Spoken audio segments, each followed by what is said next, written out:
So welcome everyone to the 7th of our 4M seminars. I'm Dr. Gemma Sharp and I work at the University of Exeter, and I lead the Menarche, Menstruation, Menopause and Mental Health Consortium, or 4M. And I'm really glad to be joined today by Dr. Jane Wilbur from the London School of Hygiene and Tropical Medicine. Dr. Wilbur is an assistant professor who has done lots of really interesting and important work studying menstrual health management in lower middle income countries, and designing, implementing and evaluating inclusive interventions to help improve menstrual experiences in those countries. And Jane is going to talk to us today about some of her research into the menstrual experiences of people with disabilities in Nepal and Vanuatu.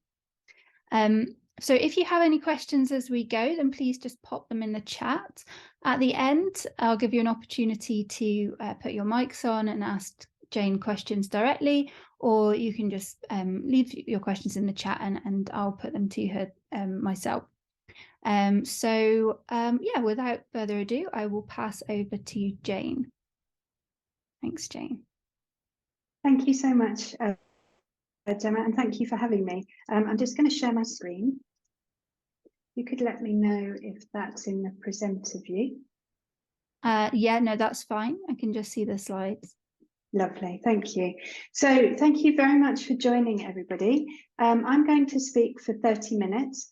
And I'll talk about menstrual health for women and girls with disabilities living in Nepal and Vanuatu, and two campaigns that I've worked on with WaterAid and World Vision in these countries to support the menstrual health requirements for people with intellectual disabilities. So there will be time at the end for discussion, and I'm really looking forward to that. I think we've got a nice tight group, so we can hopefully take our microphones off and have a good chat. So I'm going to start by just explaining menstrual health, just in case there are people on the call who don't know what it is. So menstrual health is having accessible and appropriate information about the menstrual cycle and also how to manage it. It's about having effective and affordable menstrual materials and accessible water, sanitation and hygiene facilities that people can use to change, wash, dispose of menstrual materials, but also wash their bodies and hands. So water, sanitation and hygiene, or WASH services, are integral to menstrual health. It's also about accessing or having access to medical support. But very importantly, it's about an environment that's free from stigma and discrimination. So menstrual health is essential, but many women and girls living in low middle income countries have not achieved it. So girls might drop out of school when they reach menarche. UNESCO estimates that 1 in 10 girls in Africa miss school during menstruation and eventually drop out. So we see there it's linked to gender equality. There's an increased risk of sexually transmitted diseases, as girls might engage in transactional sex to get menstrual materials if they're unaffordable. And women may miss work and go unpaid if there are no bathrooms at work where they can change their menstrual material, or because they don't have access to pain relief. And menstrual stigma and discrimination is widespread and internalized. It's in every single country, and it's internalized by almost everybody. In many settings, menstruation is considered dirty, impure, contaminating. It's not widely spoken about, which leads to misinformation, unhygienic practices, and a reticence to seek support.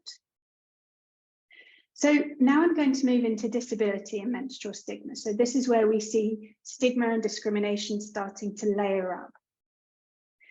So when I say a person with disability, I just want you to think about that. And I wonder if many of you immediately thought of a person with a physical disability.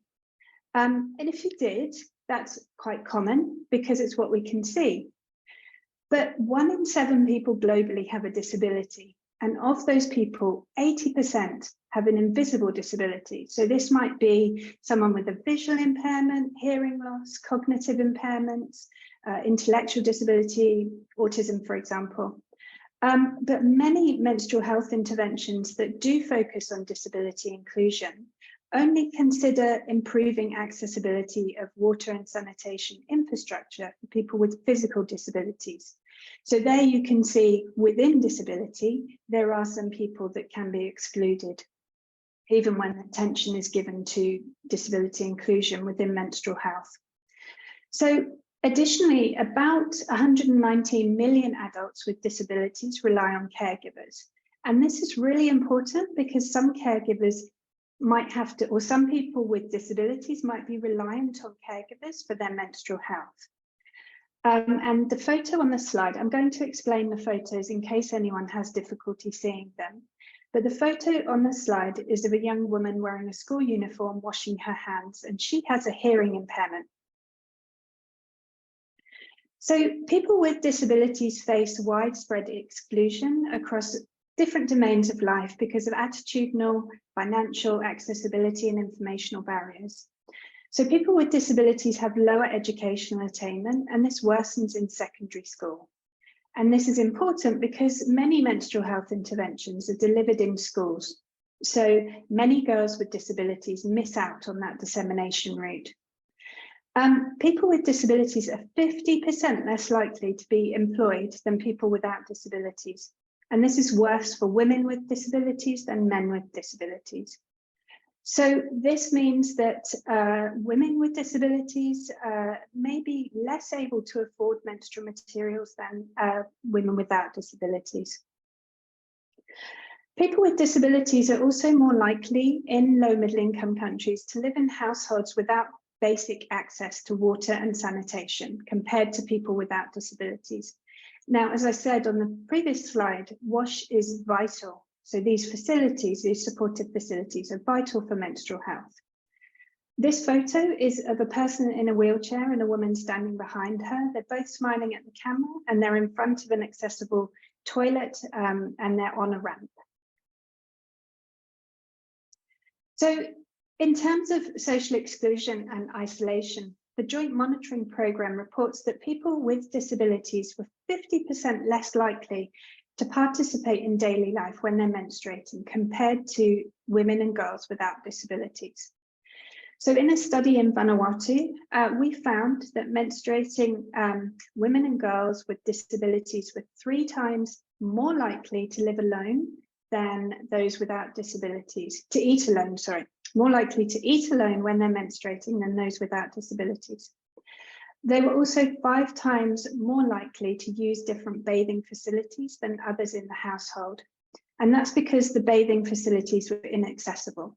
So this image on the slide is a self-directed photo by Liti in Vanuatu. So she took part in Photo Voice.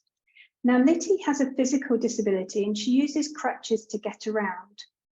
In Vanuatu, the custom is that when you menstruate, you need to collect your own water, wash your own menstrual materials, do your own laundry, and bathe yourself without any support. So Liti usually relies on a caregiver to do these tasks because it's a long walk for her to the water point. It's also very difficult for her to carry the water back whilst using crutches, and because she has a bathroom that's inaccessible. So during menstruation, she has to do all these things on her own, and she spoke to us about how painful that is. The caption she chose for this photo is, "I would like a better bathroom where I can sit." So in the photo, she's simulating how she bathes. So she's standing, she's not holding onto her crutches. There's no support structure for her to hold. She's surrounded by a black tarpaulin sheet. She's holding one bucket in her hand and pouring water over her head with the other. So many women and girls with disabilities also find menstrual materials uncomfortable or ineffective.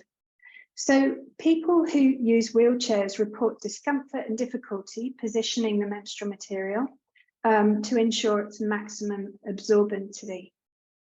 And a young woman with a physical disability in Nepal said, when I sit in the wheelchair, the pads may fold, which makes me feel uneasy. It becomes very uncomfortable to sit. Unlike my sisters who keep moving around, I have to sit in one place continuously. Now, studies also from around the world, many studies show that women and girls with intellectual disabilities do not want to wear a menstrual material. And that's evidence from England, Nepal, Taiwan, India, Vanuatu. And this can be very stressful for caregivers partly because of the increased laundry, but also because of the sort of social expectations, the social norms around menstruation. So people, if they see blood on clothes, menstrual blood on clothes, they might be shocked. So caregivers might keep people, if they don't, people with intellectual disabilities who don't want to wear a menstrual product, they might keep them at home when they're menstruating and not allow them out. Now, a common misconception is that people with disabilities do not have the same reproductive systems as non-disabled people. So this leads to people thinking that they don't menstruate, they're asexual, they cannot and should not have children. So here we can see that what information does exist is not always delivered to people with disabilities, or it's not always delivered in accessible formats. And often menstrual health information is actually withheld from people with intellectual disabilities because it's assumed that they would not be able to understand it. So there's a quote from a caregiver in Nepal, and this was a caregiver of a person with intellectual disability. And they said, she doesn't understand, she won't listen. For someone like my daughter who doesn't understand, but who does understand but wouldn't remember, we can't do much. So this really, for me, it shows that efforts must be made to provide accessible information and appropriate information that can be absorbed.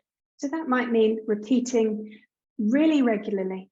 And the examples from Vanuatu, the interventions that we developed, it takes that forward. So people with disabilities who rely on caregivers are often those with intellectual and physical disabilities, and they often face the most extreme consequences from inadequate menstrual health. So outcomes can include physical restraint, verbal and physical violence, being put on long-term contraception, and sometimes sterilization because of menstruation and because caregivers fear unwanted pregnancies. So people with disabilities, particularly women with disabilities, particularly women with intellectual disabilities, are really vulnerable to sexual violence. So there's a big fear around that. But it is also related to not wanting to perform menstrual tasks, menstrual care tasks. This quote is from a young woman with a physical disability in Nepal. And she says, I normally wish it didn't happen. She's talking about her period. People find it disgusting. My mother consulted with a doctor. Apparently, others had said about it that the uterus can be thrown away. But caregivers are given no support or guidance about how to manage someone else's menstrual cycle. In many settings, this results in silence, isolation, and despair. Findings from Vanuatu and some humanitarian settings show that men also provide menstrual care, as well as women. And male caregivers who provide menstrual care are even more invisible than female caregivers. Many caregivers of people with intellectual disabilities in Nepal and Vanuatu don't understand the hormonal changes during the menstrual cycle and how they can affect a person's behaviour. Many caregivers felt that or thought that people with intellectual disabilities were just being obstinate, and this led to frustration. So there's a quote on the slide of a caregiver of a person with an intellectual disability in Nepal, and she said, I feel annoyed. She doesn't listen to me. Now I hear that these kind of quotes, that come from frustration and despair and isolation a lot from people I speak to in different settings. And then humanitarian emergencies can exacerbate disability. They can exacerbate menstrual health barriers as well. So it's even worse, menstrual health for women and girls with disabilities in humanitarian contexts or humanitarian emergencies than in development settings. But people with intellectual disabilities and their caregivers are unintentionally excluded from menstrual health interventions in humanitarian emergencies. And reasons being are that supportive water, sanitation and hygiene facilities are often inaccessible. Many people can't get to or get into a distribution point to collect cash transfer or hygiene kits. And in these hygiene kits, there would be hopefully menstrual materials, underwear, soap, but they can't get them. And there are very few outreach programs. So again, they're sometimes excluded. So the good news is that since I started researching disability and menstrual health in 2017, there has been a fair bit of progress. So now I'm going to move on to talk about 2 menstrual health interventions for people with intellectual disabilities and their caregivers in Nepal and Vanuatu. So the first intervention developed was the Beshesta campaign in Nepal. The image on the left is the campaign logo, and the image on the right is a map of South Asia with Nepal highlighted. So the Beshesta campaign was developed in partnership with WaterAid, and before developing the campaign, I did extensive research to understand the context. I've drawn on these findings in the presentation, but the Beshesta campaign has 2 target groups: people with intellectual disabilities, I'm going to refer to them as young people from now on, and caregivers. And each had 3 target behaviours. So these target behaviours were identified because some of the target groups in the formative research, qualitative research, was displaying the opposite. So for the young person, it's to use a menstrual product, use pain relief, and don't show menstrual blood in public. So the last one, that don't show menstrual blood in public, was chosen because of the safeguarding issue highlighted in the qualitative research. So this is where young people either took their menstrual material off or they didn't want to wear it, and then they went out into the community and blood soaked onto their clothes, and they were abused by people in the community, general public, but also their families for doing that. So often people were shut away at home, and it was quite a vicious circle. So that was trying to address that issue. For caregivers, it was to provide enough menstrual products, provide pain relief, and show love and emotional support. So these are the campaign characters. You have Beshesta on the left. She's striding forward. Her arms are in the air and she's smiling. And her caregiver is behind her, and she's standing on looking proud. But Beshesta, which means extraordinary in Nepali, is a girl with an intellectual disability with hidden and extraordinary talents. Whenever she needs support to understand the changes she's facing when she's growing up, prana, which means motivation in Nepali, motivates and helps her. Now, throughout the campaign, these characters are used to embody the target behaviours. So Beshesta and Prerna practice these target behaviours, and the idea is that the target groups, the participants, want to aspire to be like Beshesta and Prerna, so they take these behaviours forward. So the campaign has a number of components designed to enable young people to improve their menstrual health practices and encourage caregivers to support them through this process.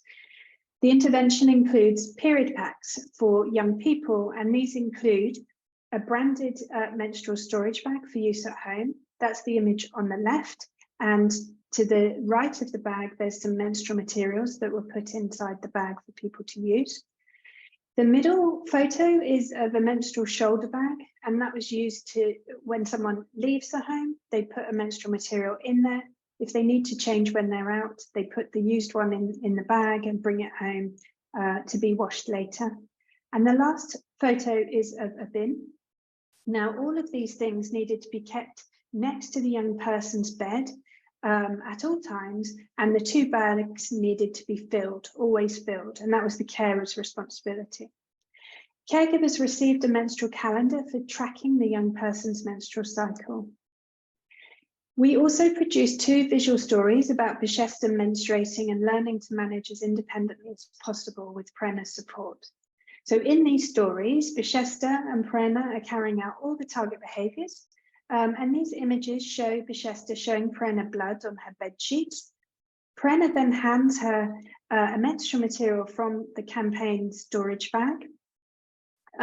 She shows Bicester how to place it in her underwear and then explains how menstruation is a normal part of growing up, normal part of puberty. So the idea again there is that the participants look at this visual story, they see the behaviours being acted out, and they want to adopt them. So 5 facilitators delivered the campaign, and these were facilitators from the Down Syndrome Society Nepal, so a disability service provider, and the Centre for Integrated Urban Development, so that was more of a WASH, they came with the WASH perspective. And most facilitators had experience of supporting people with intellectual disabilities through self-care programs, and one was a mother of a young person with intellectual disability. So the Bicester campaign was delivered to 10 people, 10 young people, and 8 of their caregivers. The caregivers were professionals and mothers, and it was delivered through group training sessions. And at the group training sessions, we used a large Bicester doll. So that's the photo on the left. And the doll has removable clothes, underwear. She has a used menstrual material and one that hasn't been used, so they can practice changing them on the doll and understanding when it needs to be changed. The large Bicester doll also had the miniature contents of the period packs, so the young people were able to practice using them before taking them home themselves and use them. And this whole process was really to try and increase communication about menstrual health and knowledge. So the large doll also had pain symbols, which could be put again on areas of the body that Bicester might feel discomfort. So stomach, headache, backache, that sort of thing. And we also talked about what could be done to relieve that pain. So rest, cuddles, support. But here there's the hot water bottle, and that would be given to Bicester. The young people were also offered a small Bicester doll. That's the image on the right. And they could take this small doll home. She also had removable clothes and used and an unused menstrual material, so that they could practice changing the doll's menstrual material, putting it in the bin when they themselves were not menstruating. So it was about reinforcing that learning so that they remember when they start menstruating what they need to do. So moving on to the evaluation findings. So it was found to be feasible and acceptable for the target groups and the facilitators, and improvements were recorded across every target behaviour. Most items of the period packs were used, and these encouraged behaviour change. The images on the slide are flashcards that were used in the group training session. So everything was communicated visually, audibly, and through role play. So the top image is use a menstrual material for Bicester, and the bottom one is use pain relief. So there were also indications that young people felt more confident and comfortable when menstruating after the campaign. And this quote is from a professional caregiver in Nepal. And she said she was very happy. So one of the people that she supports, she learned many new things. Now she's more confident. She realized that menstruation was natural. Before, she didn't used to tell us when she was on her period. She used to sit in a corner and cry. But now she tells us she feels pain or has high bleeding. She shares those things with us now. So we see that increased communication, more openness. Caregivers reported a greater understanding of premenstrual symptoms. They said that they responded more compassionately when the young person was upset or angry. And they also reported being able to provide better care through the menstrual cycle. And these two cards on the slide are the target behaviours for PRENA. So the top one is provide enough menstrual materials. The bottom one is show love and emotional support. So as the evaluation findings showed that it was feasible, the next step was either to scale it up in Nepal and do an impact evaluation with a much larger sample, or adapt it for a different setting. So in earlier parts of the presentation, I touched on the difference between the menstrual health experiences of people with disabilities in development settings compared to humanitarian contexts. So with funding from ELRA's Humanitarian Innovation Fund, World Vision and I adapted the Bicester campaign for the humanitarian setting in Vanuatu and assessed it and evaluated it. So like in Nepal, the process started with research to understand the situation. Data shared in this slide previously is drawn from that study. So Vanuatu is in the Pacific. It's northwest of Australia. That's the map on the right, pointing and showing where Vanuatu is. It's a collection of 83 islands with just under 308,000 people population spread across them. So it's really dispersed, and you might not be able to reach people. You have to get a boat. So to some of these islands, there's no airplane that will go there, it's only boat. So this makes Vanuatu a very expensive country to deliver interventions. It also depends on imports, which adds to that expense. But it is absolutely beautiful. I just wanted to put that photo up. I went to a place called Champagne Beach in the Sanma province with some friends from World Vision, and it's just absolutely beautiful.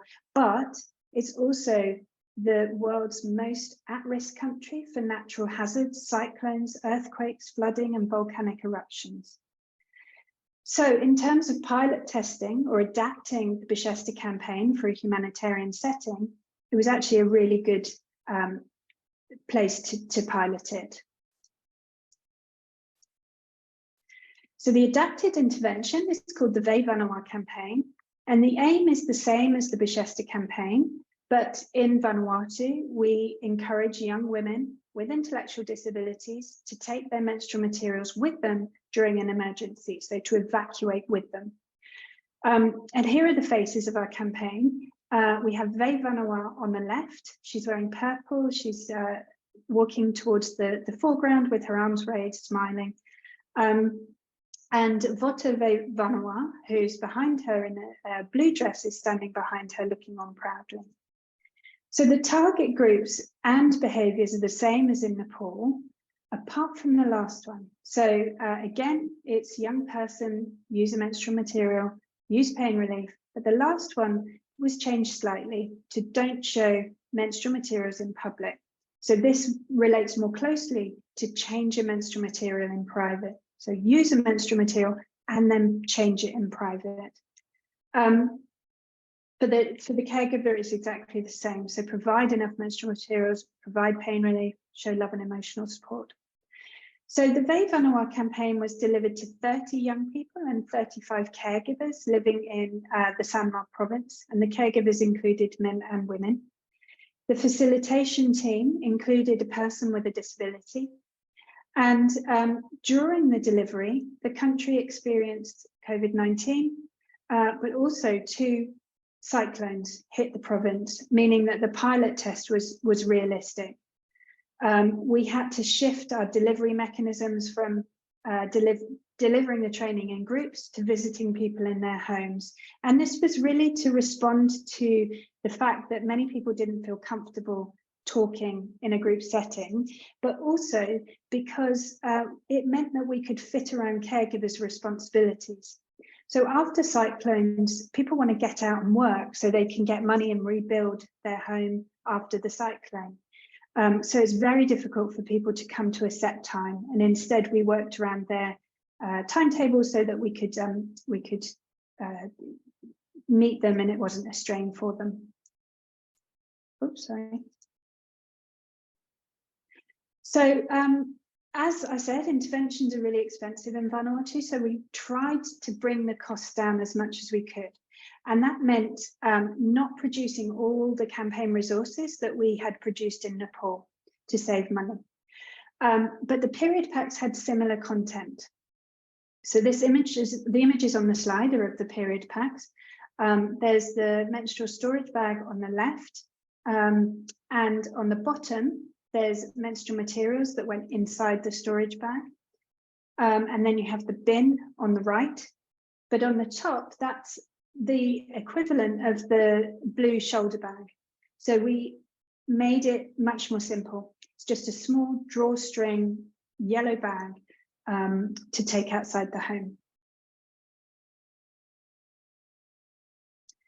So as I said at the beginning, our research showed that men provide menstrual care too, but they're even more invisible in humanitarian settings or generally than female caregivers who provide menstrual support.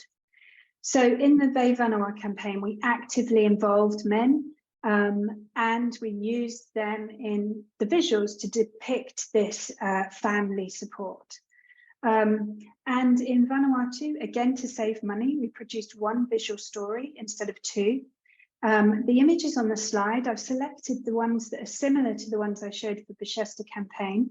But the first one is Dad supporting Ve Vanua to fill up her menstrual storage bag or filling it up for her. The next image is of them evacuating in a cyclone. But if you'll see, Ve Vanua is taking her menstrual storage bag and the bin with her. So she's evacuating with those materials. And then her mum is showing her how to put the materials in her underwear, that it's a menstruation is a normal part of puberty. And then the last image is of mum and dad reminding Ve Vanua where she can get materials. So as in Nepal, we use the doll to teach young people about menstruation and how to manage it. Each was offered a small doll to take home and practice on.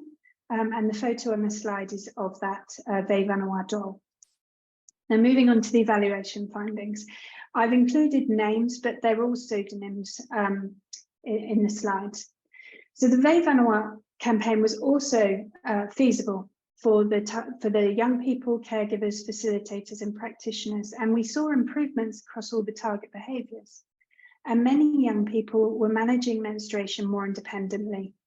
And a female caregiver said the last month for the first time we slept, and she went to the toilet and she saw her period and took her towel and went to bathe. I saw a big change in her. It was the first time ever. It's helping her now. So that's about that this young person is managing more independently, managing her menstruation more independently. Male and female caregivers said that they can better support young people to manage menstruation as independently as possible. And a male caregiver said when they were running this training, they were discussing women's sickness, so that's menstruation. And so I learned things that I had never learned, that I never knew. And it's helped me. If sometimes her mother's not there, I can. So he's meaning that he can step in and support. And then caregivers and young people said that indicated that they were more prepared for the next emergency. So a male caregiver, Aleki, said, "It seems small, but taking these things with us in an emergency helps us so much, so much. The feedback helps us as mum and dad, but the family too." Now, Josephine, who participated in Photo Voice, demonstrated an understanding of the campaign content by taking a self-directed portrait of herself carrying the menstrual bag to the kitchen in case of emergency. And that's the image on the slide. And the caption Josephine chose was, "I'm going to a house to hide in case the cyclone comes." And then since delivery, World Vision has trained the Vanuatu Society for People with Disabilities to deliver the campaign. So they're the largest disability service provider in Vanuatu. They're scaling this up. So that's really, really good news. And World Vision Vanuatu has also received funding to scale it up in different areas of Vanuatu. Now, I've included this photo. This is a self-directed portrait by Fei Lin in this slide. I just think it's beautiful. And in the photo, it's Fei Lin sat next to her mother. They're looking at each other, holding hands and smiling. Fei Lin wanted to use her real name in this. And the caption she said when explaining this photo was, "I like to spend time with my mama." So as far as I'm aware, this is the first time that photo voice has been used with people with intellectual disabilities. And we were all surprised by the photos that were taken. They were beautiful, insightful, and they brought a whole new level to the results. So we were really pleased with them. Now, in terms of the next steps, so there's the global research priorities for water, sanitation and hygiene in humanitarian emergencies has recently been published. Now, out of 128 research questions, adapting WASH programs, water, sanitation, hygiene programs, and services for people with disabilities and improving menstrual health in emergencies were identified as the second and fourth research questions, research priorities. So as the Ve Vanua campaign is feasible in Vanuatu, it now needs to be adapted again for another humanitarian context in a different country by applying this study's research design. Evidence generated from this study and another setting could contribute to answering the two global research priorities. And the photo on the slide is of a self-directed portrait of Fei Lin. She's sat in a chair holding a small Ve Vanua dog, and she's looking at the visual story, and the caption she chose was "Dolly and Book." So here are the references from the presentation. There's a lot more data from the campaign and all the different papers written on it. I haven't been able to explain all of it, so there are references there to more detail. Thank you very much for listening. I'm just going to stop sharing. Thanks very much, Jane. Let me just remove the spotlight so you can see everyone else. Great, thanks so much, Jane. That was really, really interesting. Yeah, really great. So yeah, as I said, put your questions in the chat and I can ask them to Jane directly. I'll also change the settings so that people can unmute and ask things directly if you would prefer.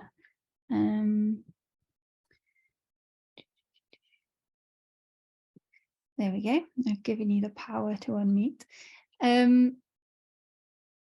So while we're waiting for other people to come up with questions, I have a couple. So firstly, one of them you answered as we went. But so yeah, so thinking about well, both campaigns actually, your focus was on intellectual disabilities. I wondered within intellectual disabilities if there's sort of a need to tailor to specific disabilities, and also if you had any participants that had kind of complex mixtures of intellectual and physical disabilities, and if there was any kind of more specific needs for those participants as well. Great questions, thank you. Yeah, so just the first one, focusing on the sort of, I suppose you could call it the severity of or the levels of understanding for people with disabilities, intellectual disabilities. So we saw that particularly in Nepal because we were doing group training sessions. So there were people who had very, very short attention span. and they needed one-to-one facilitator support. And there were people who could concentrate for longer and absorb information. So then a facilitator could sit with 2 young people and 2 caregivers. So that's the way we managed it. But of course, that increases the cost, but it's needed. In Vanuatu, it was, we didn't really, that wasn't such an issue because we were doing house to house. So everything was tailored to the person and their individual requirements. So that was, yeah, that was that setting. And then in terms of people who had multiple disabilities or multiple impairments, yes. So there were people who were, particularly in Vanuatu actually, who had a physical disability as well as an intellectual disability. And when we were piloting we were developing the bags, I think we started originally with some sort of thing with a flip over it, and they found it difficult to get into it. So then we moved to the more simple drawstring, and then separately, outside the research, we piloted period pants. So that we didn't include in the actual research, but people who got the period pants loved them. They were so much easier for people, particularly caregivers, to get them on enough, and for young people with physical disabilities. So that's something that I would like to explore more in the future. So going back to that sort of tailoring products. Thank you. Thank you. Yeah, so I guess related to that, where's it gone? So yeah, so you spoke about just at the end there, period pants and wanting that to be kind of a next step for you to look into more. Ruth in the chat has asked, Ruth Salmon has asked, what are the next steps for scaling up that approach to more organisations, so the approach that you've used? So I guess in general, what are your kind of next steps with the research? Yes, so next steps. So if you're thinking about Nepal, it would be to do an impact evaluation to really see if the behaviours are sustained. If you're focusing on the humanitarian setting, I think that the same process that we did in Vanuatu should be repeated in another country. So perhaps somewhere very different, maybe in Africa or South America, and then do the whole research design. So do systematic review, do qualitative research, adapt it based on those findings, do a feasibility study, and then if that's working and you've got evidence across different countries, look at doing an impact evaluation. But it's very tricky to get the money, the funding to do something that big. But we are getting evidence that it's working at these smaller scales. They're feasible, so they're ready to be taken to the next step. So in terms of scaling up with other organisations, that's something I just want to try and find funding and organisations that are interested in taking this forward. Does that answer the questions? Yeah, that's great. Thanks. That's right. Thank you. Yeah, Rachel Stevens from Tear Fund also related to that as well, I think, asking about whether you are wanting to adapt the campaign to use in other humanitarian contexts and whether you're looking for partner organisations to help with that. And I think it sounded like maybe you were. Rachel, do you want to expand on that at all? I notice you put your camera on. No, just to say, Jane, that was really, really interesting. Obviously been reading a lot about the different research that you've been doing, and yeah, I'm sure that there's one of Tear Fund's countries where we would be able to pilot this or take it and just see in a different context. So really happy to reach out and speak to you. Wonderful. Thank you. Great. Thank you. Thank you. And also, I think there's so much potential because it's very experiential learning. There's so much potential to adapt the campaign for people with visual impairments or hearing impairments as well.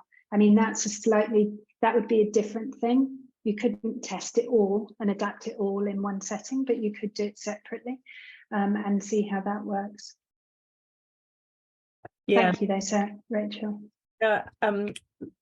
I also just asked a follow-on question about adapting it, and are you looking to adapt it to use with older women with intellectual disabilities at all? Yeah, yes, I mean, the reason we've done it with young people is because it's a behaviour change intervention. So you kind of don't want to get people who are so ingrained in their practices that it's really hard to change it. But I think that, I mean, programmatically, if this is working and if it's done in an ethical way, there's no reason why it can't be done with older populations as well. But I think because you're working with a group that really is quite vulnerable, so people with intellectual disabilities, it has to be done with a research angle, so ethics, approval, do no harm, all those sorts of things, informed consent. But I think there's a lot of potential. Great, thank you. So one other comment in the chat's from Larry Davis, who I think is from AfriPads. So it's quite a long comment. Larry, did you want to, I noticed you just put your camera on, so did you want to read it out or put your question to Jane directly? Yeah, thanks, Jane, for that really interesting presentation. So we are Africa's leading reusable pad manufacturer, and alongside our pads, we provide free education to partners. And really in recent years, we've seen a lot more feedback on like having disability inclusion in our curriculum. So we are currently updating the curriculum, working with an external consultant. We're thinking about, what we need to include. I think before it was quite basic because the company was just in its beginning. We looked at like the reproductive system, understanding your menstrual cycle. We want to innovate, include some chapters on things like menopause and disability inclusion. Our issue is a bit that we don't have like all the time in the world. And so we want to but we realize that there are so many different types of disabilities, physical and intellectual ones, visual impairment, hearing impairment. And I don't know, maybe it's also a side conversation, but how do we have like a comprehensive bit of menstrual hygiene education that thinks about how to include these parts of communities in like basically 2 to 3 pages of like a training guidebook and maybe 10 to 15 minutes of training delivery.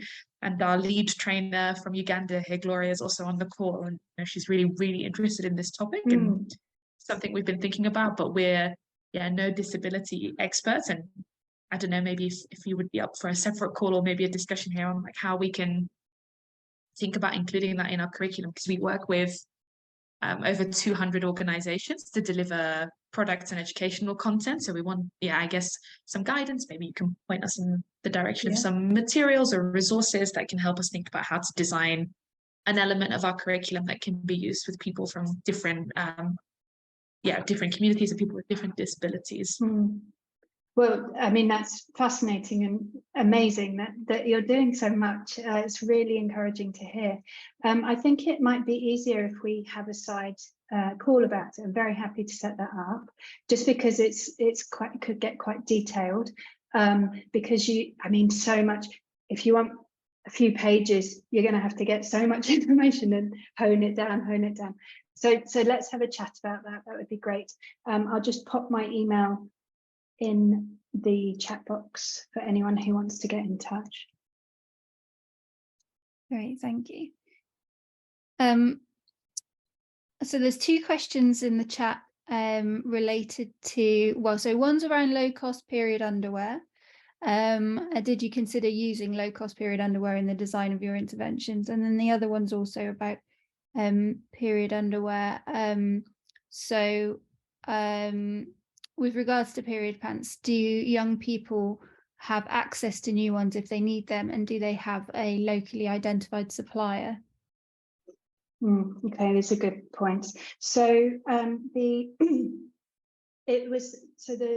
Vanuatu campaign was funded by ALRA, Humanitarian Innovation Fund. Now, there's another project that's run by REMI, REEMI, and they were working in Bangladesh to develop period underwear. So World Vision, through the fund, we connected with them, and they were able to ship some over to World Vision, and that's what we included in the intervention. It wasn't part of this research, but it was something that actually World Vision has got money now to scale that up. So that's being taken forward, which is really exciting. I think there's so much potential here. There were other projects funded by our Humanitarian Innovation Fund where they were piloting sort of washing, quite small washing, almost like washing machines, but very small, done, they can dry the materials quickly so they don't need to be hung out in quite cramped conditions and settlements. So much potential there. What was the last thing? There's something about access for young people. Oh, so buying again. So in Vanuatu, there's only one company that produces these period underwear. So they're the cloths that I showed you. So they're sewn material in the shape of a sanitary pad, which has wings and goes around the underwear. There's only one company that's doing that within Vanuatu. So, you know, there's more competition is needed. If organisations can develop period packs within the country, then you can start moving towards better supply, market supply. But at the moment, it's dependent on imports in that setting. Okay, perfect, thank you. So I have a question which I think also links to another question in the chat. It was around the target behaviours that you mentioned.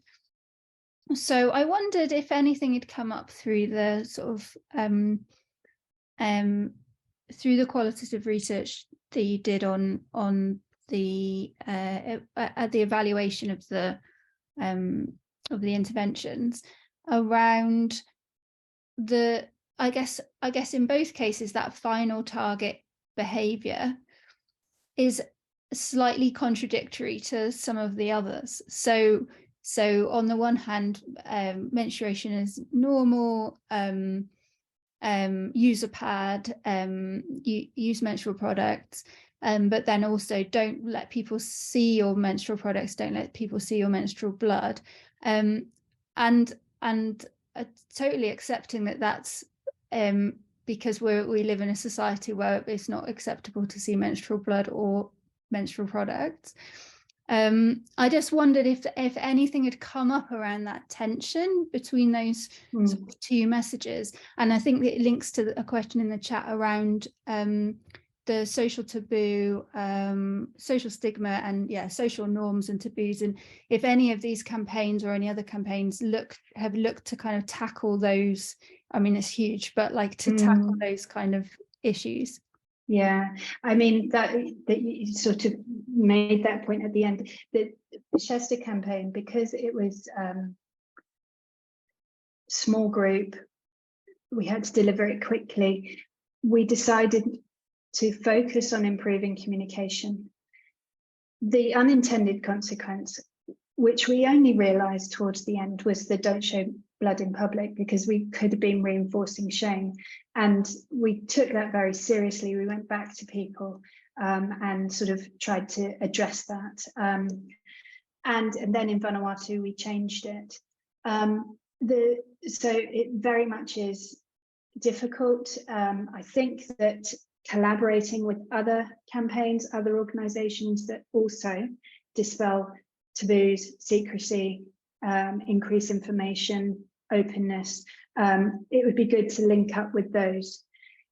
Interestingly, and I didn't have time to really explain this in the presentation, but in Vanuatu, when we did the formative research, caregivers said that they didn't want to let their daughters out when they're menstruating because they might not wear a menstrual material. But the bigger issue was that they were so frightened of sexual abuse, and some of the daughters had been raped. So it was really wrapped up in gender-based violence. And then when we did the intervention, the Vanuatu campaign, there wasn't an increase in people letting the young people leave the home when they're menstruating, which is what we saw in Nepal, because they were wearing menstrual materials, so that fear had been diminished.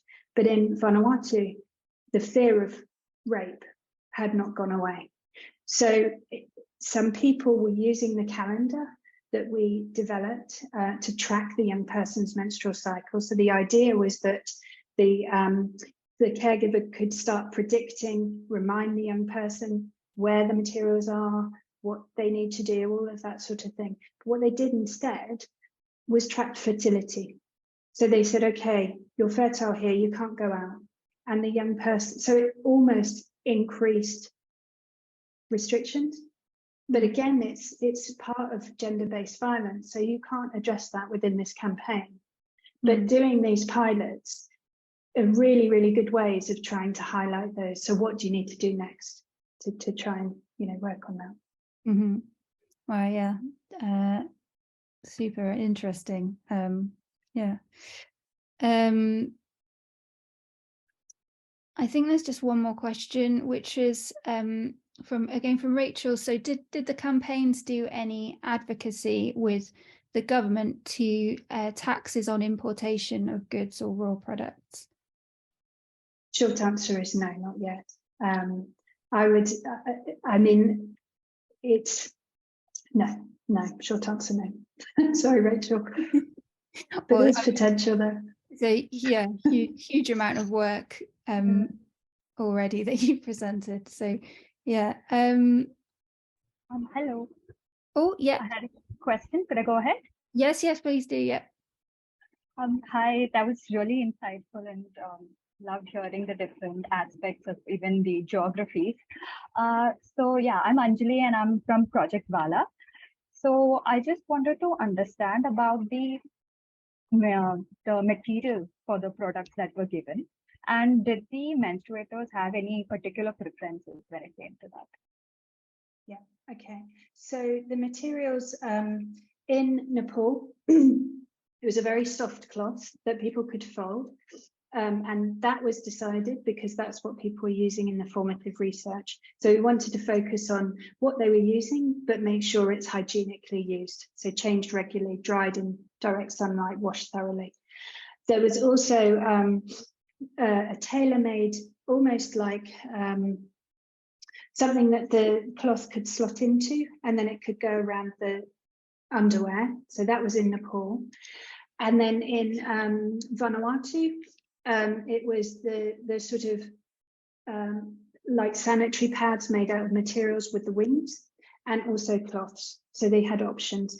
There were more materials that were given to people in Vanuatu because in the formative research, they said during cyclones, it rains, we can't change them quickly enough, we can't dry them quickly enough, so we need more. So that was really interesting to come from that. So we provided more.